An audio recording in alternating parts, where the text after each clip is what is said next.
Hello, everyone. Welcome to New Gen Politics. So, yesterday, both Trump and Walz went to different university football games, and they got different reactions from the fans. So, I'm going to play the clip from each of their welcomes, and we'll kind of compare them and see what the people think about each of these candidates.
So as you can see, Trump is immensely popular with the people.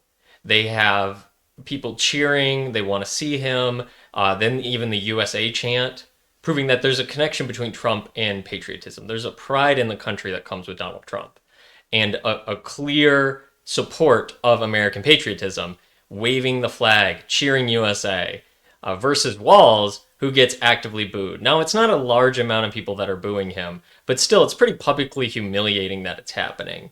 And it kind of just goes to show the popularity of these candidates, especially in this domain, this sport, this American patriotic pastime, what they really think about these candidates. Now, Trump does not have the enthusiasm he had in 2016, but he still fills a crowd out like crazy. Tens of thousands of people go to see him every time he has a rally. It's hard for Kamala to even fill a room. And that's kind of the comparison, is there is enthusiasm for Trump. It's not the peak that it's been before, but it's still quite high. People still want to see Trump. They like him. They admire him. They want to be in his presence. And that's a remarkable thing. But you look at Walz, who obviously as the vice president candidate will not be as popular as Kamala, but nobody seems to be enthused about them. The enthusiasm comes from it's not Trump. It's anybody else but Trump. That's the enthusiasm. The enthusiasm is coming from a negative place, not a positive one. They don't want this candidate because they like her. They don't like Walz because he's somebody whose beliefs they actually share, that they feel is going to lead the country. It's because they just don't want Trump. And that's a big difference between the popularity of candidates when one is uplifted by the people as the outsider candidate, the billionaire who's just like us, this interesting person who has the undying devotion of probably about 40% of the Republican Party who really, really love him, Trump, not the Republicans, but Donald J. Trump, the MAGA people. And then add 20% on that of the people who are very supportive of him, not the diehards, but still like him. And then you have the rest of the Republicans who maybe think he's okay or don't like what he says, or the never Trumpers. That's all fine. But you look at Kamala, she didn't get a single vote in the primary. She was polling at 1% and then dropped out after she got embarrassed during a debate and so she never got a single vote.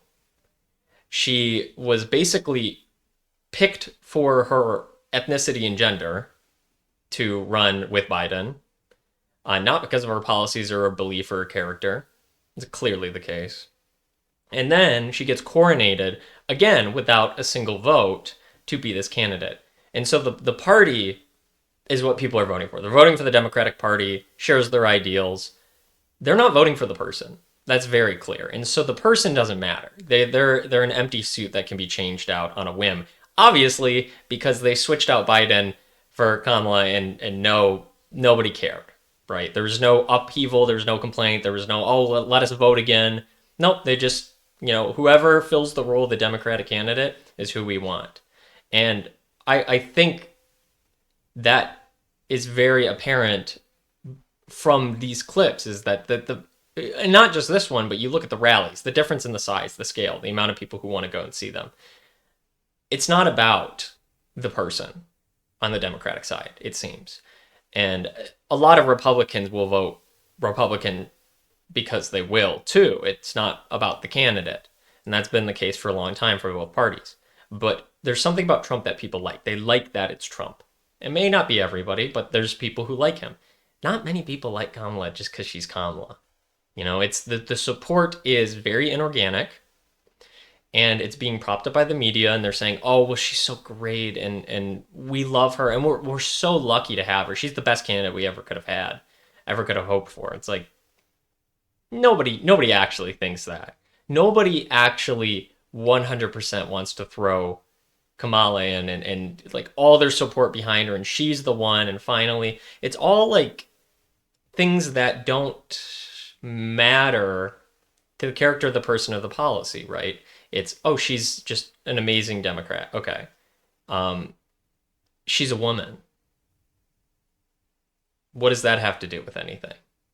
Oh, she's black. Okay, well, what does that have to do with anything? That has nothing to do with the person's character, the quality of the character, right? Martin Luther King Jr. kind of made that point in the past that your race and your gender really shouldn't matter when it comes to the quality of your character. But people don't talk about her character, really.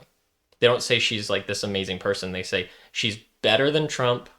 She's what we have. Let's vote for her. And so the support is enough to get her through the door, enough to get a vote. But it's not enough to go out there and cheer and praise her and want to be in her presence, want to see her, want the chance to just put your eyes on her like the people in the stadium are with Trump. They just want to see him. It's like seeing an emperor from Rome, right? Like it's the guy comes to town and you gotta go see him. You just gotta see him. And that enthusiasm was not there for Kamala. It's certainly not there for Walz. That's absolutely the case. He's got even less name recognition, even less support. He puts on this act of this like goofy old white guy, and people don't really find it appealing in any way. His whole thing is to balance out Kamala, and he's not a very appealing speaker or person that you feel any sort of presence from. So when the fans boo him, other people kind of realize that, oh, we're not in this echo chamber, right? It's not this inorganic support. I don't have to totally buy it or totally believe it. That doesn't mean you don't have to vote for them because you like the policies of the party, but pretending and gaslighting yourself and have the media gaslight you into thinking that this is like the best choice you could have possibly made, even though there wasn't actually a choice to be made. You guys never made a choice, right? The choice was made for you by your party. You didn't get a say. So you're pretending that you had a choice and that it was the best choice and it was great and now you're on the winning side, and I don't think a lot of people are buying that. Even the media, the mainstream media, is starting to get pretty irritated with her and Walz. They won't do a single interview, that has any substance. That she goes on maybe one a week for less than an hour, usually like 20 minutes.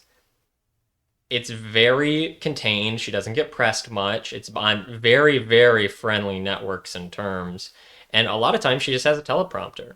And it's like, this is not a person who is a leader, who can speak off the cuff, who has the support of the people. This is somebody who's an empty suit. And if she fills that role for you and you like that, then that's fine. You can vote for her. You can vote for the nameless, faceless person that represents the organization you think has your best interests in mind. You can do that. But Trump is different because Trump is Trump. He's unique and he's divisive. That's what makes him divisive, is he has strong positions. He says things that come to mind. Sometimes he shouldn't. We can all agree on that.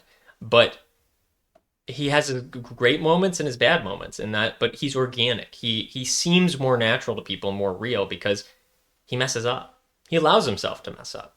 He'll say things and he'll joke and he'll, walk things back. But at least he's willing to go out there and be honest with what he believes, at least to a broader extent than Kamala, because Kamala is never, every interview, it's just, oh, I was born to a middle-class family and I worked at McDonald's, and the same talking points over and over and over. She's never allowed herself to really go out there and demonstrate what she believes off the cuff. Trump will go and speak for like 3 hours straight. You can't fake it every day for like 3 hours and you just keep talking and talking and talking. And Trump's very good at talking, as we know. And so he'll just go off on random things, and you have a better idea of where he stands and what he believes in. And people have a deeper trust in that organic nature, even if they don't agree with everything he says. They would rather vote for somebody organic than manufactured. And going to these events, you feel like Trump wanted to go see a football game because he wanted to go to a football game. I feel like Walz went there because he needed a publicity stunt, and it backfired.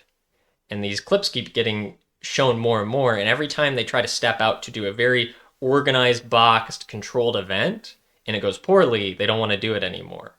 Trump will go and he'll bomb somewhere. And that's fine because he'll move on to the next place. He'll do so much stuff you can't even sink your hooks into a story before he's on to the next thing. You know, he's more organic. He's more willing to take risks. He's more willing to converse with the people. But everything Kamala and Walz does has to be staged.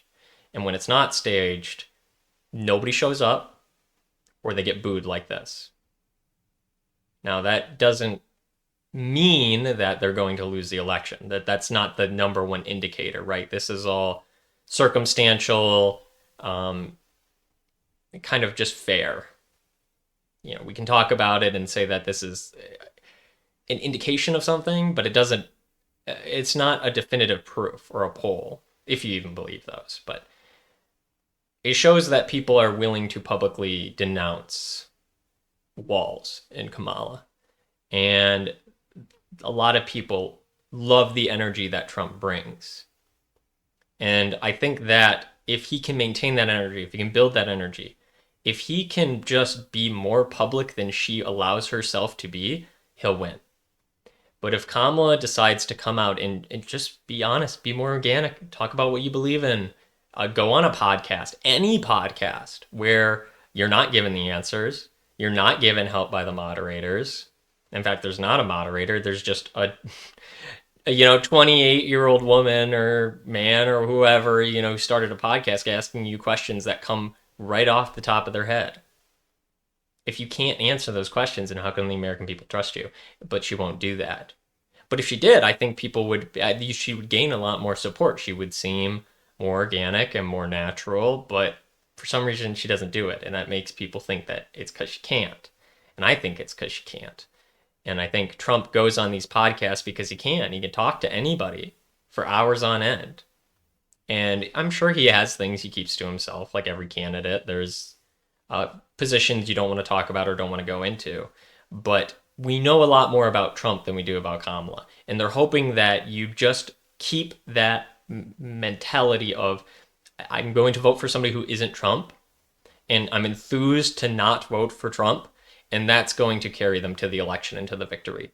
But with about a month and a half left, looking more so towards a month, that energy might die out before Election Day. Now, there's a lot of early voting and whatnot, and we'll go over the results of those as they come in and see where people's kind of standing is. But if she doesn't get out there and explain her policies more, she's going to lose a slow petering political death, right? Like the voting is people are not going to vote for the losing candidate. They don't like that. They don't like to do that. They want to be on the winning side. They don't want to vote for a hopeless cause.